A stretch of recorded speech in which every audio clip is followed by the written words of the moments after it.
Peran wanita dalam pendidikan Islam. Jauh sebelum Islam datang, wanita tidak mendapat tempat terhormat dalam kehidupan masyarakat.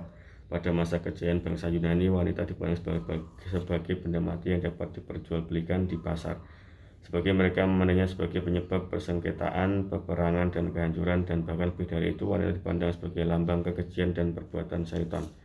Menjelang Islam datang, harkat dan martabat wanita masih dianggap merendah. Bangsa Arab berkeyakinan bahwa anak perempuan tidak meninggikan martabat keluarga karena ia tidak dapat berperang di medan perang.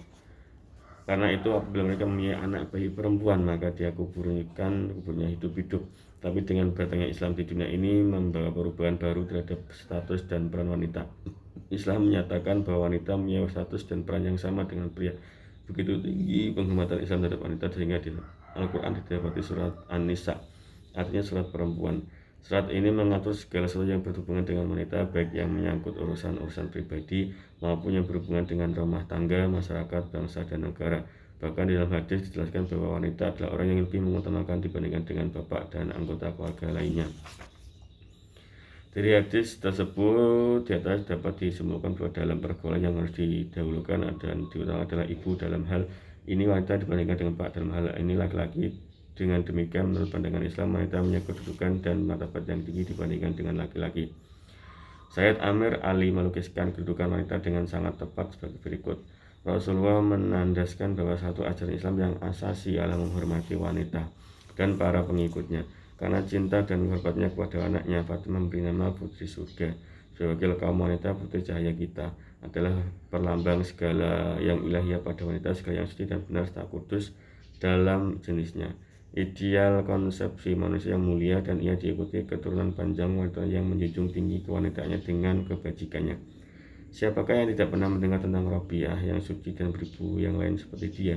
Dalam peraturan yang diumumkan oleh Rasulullah, ia dengan keras melarang kebiasaan kawin bersyarat dan meskipun pada umumnya perkawinan sementara diam-diam dibenarkan. Pada tahun ketiga Hijrah ini pun dilarang. Dalam sistem agamanya, Rasulullah memberikan kepada kaum wanita hak-hak yang sebelumnya tidak mereka punya diberinya, maka hak yang baru sebenarnya dihakimi semakin jauh waktu berjalan diberinya mereka kedudukan yang tidak beda semakin dengan kaum pria dalam menjalankan segala kekuasaan, hukum, dan jabatan.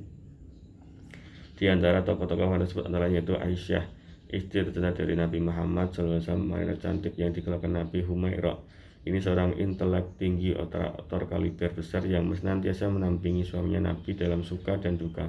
Melanjutkan tugas suci Khadijah di atas di lapangan ilmu hadis, namanya terkenal karena 2210 hadis Nabi yang diriwayatkan daripadanya. Ia muncul di medan Jum menjadi komandan tinggi dalam peperangan menentang Khalifah keempat Ali bin Abi Thalib yang dirututnya berkomplot dalam pembunuhan Khalifah Utsman di atas. Perang itu terkenal dengan nama Al-Jamal karena ia memimpin perjuangan dan mengobarkan semangat para pengikutnya dari atas onta yang dikendarainya.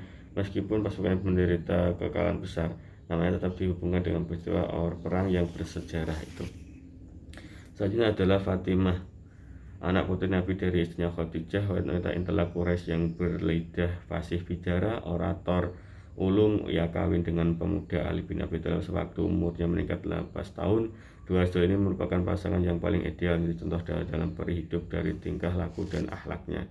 Namanya menonjol di lapangan politik sewaktu ayahandanya meninggal dunia. Dia berjuang mati-matian mencalonkan Ali bin Abi Thalib menyaingi calon terakhir yang berakhir dengan sukses. Abu Bakar sebagai seorang politikus yang konsekuen sampai hari wafatnya, yaitu 6 bulan sudah meninggalnya Nabi, ia tetap atas pendiriannya mencalonkan pujaan hatinya Ali bin Abi Thalib.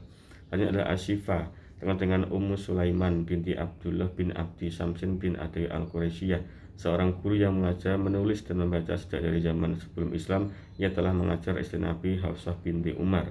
Nabi telah mengangkat menjadi guru wanita dengan diberinya rumah kediamannya tetap di masa Khalifah II Umar bin Khattab.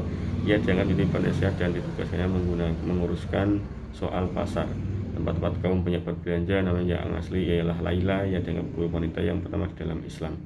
Lanjutnya Rufaidah, menjadi rumah sakit yang pertama di zaman Nabi untuk menampung segala orang yang luka-luka dalam medan peperangan.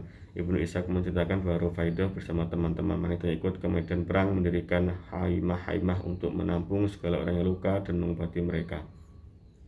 Selanjutnya Hansa, yaitu penyair perjuangan yang berhati tabah yang jarang bandingnya, nama aslinya Tumadir binti Amr bin Haris bin Syarid bin Kabih Mudar, Sudah sejak di zaman jahiliyah ia terkenal sebagai penyair busa yang pesona dan dengan syair-syair yang berirama sedih dan mencucurkan air mata.